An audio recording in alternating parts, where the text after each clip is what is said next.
Welcome to the Sharkpreneur podcast with Kevin Harrington and Seth Greene. Kevin Harrington is the inventor of the infomercial, one of the original sharks from the hit TV show Shark Tank, and has generated over $5 billion in TV and digital direct response sales. Seth Greene is the world's first trusted authority on cutting-edge direct response marketing, a best-selling author, and the only 3-time Marketer of the Year nominee.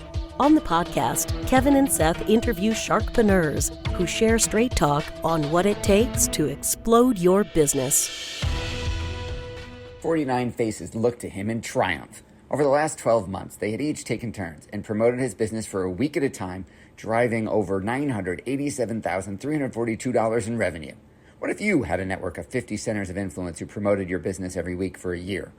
Grab your copy of the #1 Amazon best-selling book, The Ultimate Guide to Growing Your Business with a Podcast, at 33% off the Amazon price by going to ultimatepodcastbook.com. Again, that website for 33% off the Amazon price is ultimatepodcastbook.com. Welcome to the Sharkpreneur podcast. This is your co-host, Seth Greene. Today, I've got the good fortune to be joined by Adam Rosen from EOC Works, the email outreach company. This is a second part of our 2-part series on cold email marketing. Adam, thanks so much for joining us. Yeah, thank you for having me. I'm excited to be here. We are excited to have you. So we heard a little bit about the story on the last episode. Let's talk about your version. How did you get started and how did EOC come to be? So coming out of college, I did a 1-year MBA program, and 3 weeks before I graduated, I started what ended up being my first tech startup. And I had that company for about 5 years, selling it back in 2019. And the reason why I bring that up is because how we got just about every customer. And a lot of these were big brands, like think Bank of America, Amazon, Apple, Goldman. We got just about all of them through cold email. So when I sold that company, I started to do a lot of work with startups and different companies. And as you know, Seth, and as probably everyone listening to this podcast knows, we all know how important top of the funnel is really for any company, but especially when you're not a brand like Amazon or Apple or Goldman that just has the leads coming to them. So anyway, cold email was what was always most effective for me in my previous company. So one of the tech startups that I was advising at the time just said, hey, man, we're struggling to get meetings on the books. Can you help? And that was about 3 years ago. And as they say, the rest was history. Well, I'm sure the longer version of that could be in a book if it's not already. So talk a little bit about what email outreach does. We take care of all the stuff that, let's be honest, nobody wants to do, and we take that off their plate. So what I mean by that is we do everything when it comes to cold email, from creating the domains, which at this point, because of all the changes in the cold email world, you have to create 20 or more domains to be successful. We create all the email accounts, which now, because of all the changes in the cold email world, you have to create at least 60 or more email accounts to do it at scale. We write all the copy. We get all the lists. We send all the emails, we manage all the inboxes, and then we book the meetings on our customers' calendars so that all they need to worry about is showing up to the meeting and doing what they do best, which is hopefully, of course, making the sale. Well, that sounds like a dream come true. You're just going to fill my calendar with qualified appointments. Where do I sign up? Now, you've done this for a long time. You've had some incredible case studies and incredible success. Can you talk about a couple of the folks you've been able to engineer these kinds of amazing results for? Everything from a small startups, like one of our most successful companies, partly because of how big they are. They're only about 10 employees. They're a web development shop based out of California. And we've been working together now for about a year and a half. And this is a lot of credit to them, but they've made over $1 million of new business from meetings that we've scheduled for them. So they've been a great case study for us and a great partner for us, all the way up to working with some amazing companies like Tomorrow.io, a big unicorn AI weather tech startup based out of Boston, who we've been working together with for the past 7 or 8 months. And they've been a phenomenal partner. They've had some really great results working with us too. So the truth is, cold email can work for just about anybody. As long as you can get an email list for your prospects, you should be leveraging cold email. That makes a lot of sense. Now, you already mentioned some of the issues going on in the email marketing world with all the changes in Google and Yahoo and Microsoft, a couple in the last 2 months, shut down a ton of email accounts on the suspicion of spam, even if they weren't spamming. How does your process work around and work through that? It's the problem that will never stop being a problem, because it's always going to be, the dog chasing their tail type of thing. Even for us, 3 or 4 months ago at this point, we had the nightmare situation where every single one of our email accounts that we manage overnight was blacklisted, thrown in the garbage. No one got back to us. And we had to redo our whole process and reconfigure everything. And it was a pain in the what. But it ends up being a blessing for us because it helped us improve our processes. But a key for us is, look, you'll never be ahead of what Google is planning on doing, or Yahoo or Microsoft is planning on doing. But we have really good relationships with some of the top founders and leaders when it comes to cold email, when it comes to AI, when it comes to marketing in general. So we end up hearing about some of these changes before others do, because again, it's the changes will never stop coming, but it's how quickly can you react, learn, and adjust your process to these changes that, again, are going to continue to happen. That makes a lot of sense. I had my email account shut down for a week and a half until we were able to get it restored. And it was very, very frustrating when we're not spammers. How do you manage the stress of something like that? I mean, as you know, Seth, and anyone who's listening to this knows, if you're a business owner listening to this, it's life as an entrepreneur. And the best you could do, you could complain or feel sorry for yourself or get upset. But the truth is, all you can do is adjust, learn, and try to make tomorrow better than today. So it's just life as a business owner. And for the past 10 plus years, I've been an entrepreneur, and there's been probably a lot worse things that have happened. And I'm sure there's going to be a lot worse things that are going to happen to me over the years. So, if I'm going to complain about it, I might as well just work for somebody else and deal with a less stressful job. That makes a lot of sense. Now, you've got an offer on a lead magnet that I absolutely love, which is how to book 200 sales appointments a month, which obviously sounds absolutely incredible and way more than we could handle. Talk a little bit about how you came up with that and some of the lessons learned so that people want to go get it.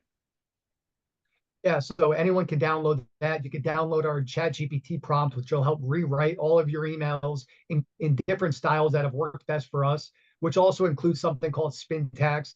Spin tax essentially randomizes your copy so that Google and Yahoo and these other providers don't realize that you're sending an email at scale. So you could take all those free gifts, learn about how to set up your sending infrastructure, sign up for our cold email insights newsletter, because the key is with cold email. If you could set up your infrastructure properly, if you can learn how to write copy that's going to resonate with your audience, and you can learn how to manage the process so it doesn't overwhelm you, whether you work with us, you do it on your own, cold email should work for you. But you got to do A through Z right in order to get results in 2024. It's not like the old days where you could just be a hustler and someone who's going to be scrappy and could get results. It's too difficult at this point. And that's why we have, free giveaways like that PDF you're talking about, and like other things we have to try to make cold email a little bit easier and a little more effective for folks. Awesome. What are some of the biggest mistakes people are making these nowadays when it comes to trying to do it themselves? Other than the first mistake, which of course is doing it themselves. Well, number one, and it's what I kind of just said right there too, is the infrastructure is so important at this point. And when I say email infrastructure, for those listening who might not be familiar with what I'm talking about, the infrastructure in the old days wasn't as critical. Like when we would work for our customers in a year ago, 2 years ago, 3 years ago, we would create one domain that we would send from, because no one should ever mass email off their main domain. And then we would create 2 or 3 email accounts that we would send from. So if one of those emails got marked as spam, we would just move on to the next. Now, as I mentioned earlier, we're creating 20 domains on the low end to 100 domains on the high end. We're creating 60 email accounts that we're sending from to 300 or more email accounts that we're sending from. You got to set up the DNS records, which is basically your registration stickers on your emails, your DKIM, your DNS, all your DNS settings, your SPF. You got to set all that stuff up properly. It's like your registration stickers on your car. If you don't have that, Google, Yahoo, they're going to mark you as spam. So number one, you got to get the infrastructure right. And then, of course, you got to get lists. You have to get good, high quality lists that aren't going to bounce and hurt your deliverability. You have to learn how to write good copy that's going to convert. How do you follow up well? So you have to build your infrastructure first, though, because one of my favorite quotes is, you can't hit what you can't see. So if you don't land in the inbox, you don't stand a chance. And if you don't set up your infrastructure right, you almost stand a zero chance at this point of landing in the inbox. That makes a lot of sense. Your passion is obvious. What do you like best about what you're doing? Love the opportunity to just grow. Nobody, myself included, is passionate about cold email. If I said that, I'd be lying. What I do love, though, is I love the opportunity to connect party A to party B. I love connecting with people. I love meeting new people. And cold email, if you break it down, just like really any marketing medium, is the opportunity to connect person A with person B. Cold email for us, in my first tech startup, it's how we met my main investor, was through a cold email outreach. It was how we got just about every customer. It's how we got on the phone with Ajay Banga, now the former president of MasterCard, or the former CEO of MasterCard, the current president of the World Bank. It's how we found the company that ended up buying mine. It's how we've gotten over 60% of the customers at my current business. It's also why I'm able to travel the world, and stay in some of the most beautiful places in the world, because I've been able to build this company and do it remotely. So I love to grow. I love to learn. And Email Outreach Company has been an avenue for me to do that. And then most importantly, of course, if you don't have this, you don't have it. You don't stand a chance building any business. The opportunity to add value for our customers. That's really most important. If you don't do that, you don't stand a chance of building a successful business, period. Given all the success you've achieved, not only for yourself, but more importantly for your clients, what's your biggest challenge every day? Focusing on what actually matters. We could do a million different things all day, every day to keep ourselves busy, but it's what actually matters that's going to move the needle. And for me, that's always been my biggest challenge since I started my first company, is really locking in and not getting just bogged down with the busy work, not just doing things for the heck of just doing it. So every day for me, it's what is actually going to move the needle for me, for my business, for my clients, and what's going to increase our enterprise value as a company as a whole. So that's always the biggest challenge for me. Talk a little bit about the team that you built.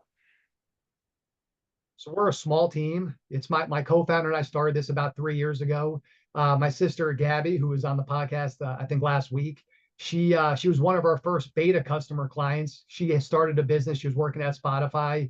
And then as we were beta testing Email Outreach Company, she asked if she could be one of our first clients. So she was one of our first clients. Then when she decided to move on from her startup, she started working with us now about a year ago. And then the rest of our team is from all over the world, from Philippines to Africa, Bangladesh, all over the world. And they're some of the most driven, hardworking, good, honest, trustworthy people who are also insanely talented. I've hired people from, with MIT PhDs and from the best universities in the world. And I got to say, the current team I have, it's so impressive. The world is smaller than ever. If you can find great talent overseas, not only are you, of course, going to pay, a fraction of what you'd have to pay someone here in the US, but the quality doesn't need to drop. And I'm very grateful for all the team members we have. But we're only a team of 9, which includes my co-founder and myself. Well, how are you pulling that off? I got to ask, as a business owner, if you're telling me that some people need 20 to 60 different email accounts and you're sending thousands of emails, how is 9 people enough? Technology and systems are a beautiful thing. If you can leverage the right technology and if you can build strong systems, you can scale a lot of your efforts. So yeah, the team is managing at this point. I think the latest number is 3,000 inboxes our team is managing. And again, we don't have a big team, but because we know what technology to use, but again, most importantly, we have strong systems in place. We're able to do it and not skip a beat. Wow. So congratulations on that. That's absolutely incredible. We know your time is valuable. We greatly appreciate you spending some of it with us. For our folks watching and listening who want to get that amazing PDF about how to book 200 plus sales appointments a month and learn more about you and the company, where is the best place for them to go? Go to eocworks.com. You can always reach out to me. My email is adam@eocworks.com, and I'll look forward to hearing from you and happy to help in any way that we can. All right. Well, we greatly appreciate your time again. This has been Seth Greene with Adam Rosen from EOC Works. Adam, thanks again for joining us. Thanks for having me, Seth. Thanks, everybody, for watching or listening. We'll talk to you or see you next time. Why do so many businesses struggle while others seem to explode overnight? Do you wish you had the secret to this type of exponential growth? Now, I've scaled more than 20 businesses to over $100 million, and it's not just luck. In my new book with Mark Tim, Mentor to Millions, you'll learn the repeatable framework I use in all my business ventures for massive success. Order at kevinmentor.com and get over $1,000 in bonuses. Head to kevinmentor.com.